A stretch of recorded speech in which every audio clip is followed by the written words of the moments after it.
Barangay Tinajeros, Malabon.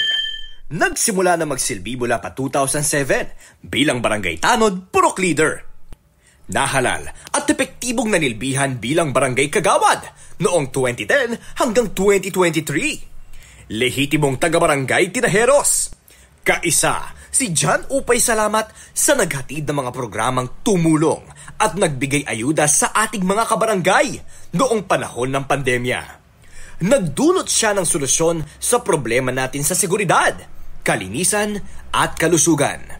Regular na supply ng gamot para sa mga senior citizens, sports at feeding program para sa mga kabataan.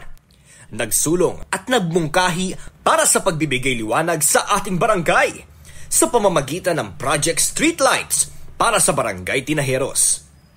Subok na sa serbisyo. May nagawa na at may gagawin pa. Hangad niya ang inyong suporta. John Upay Salamat, 4th Kapitan.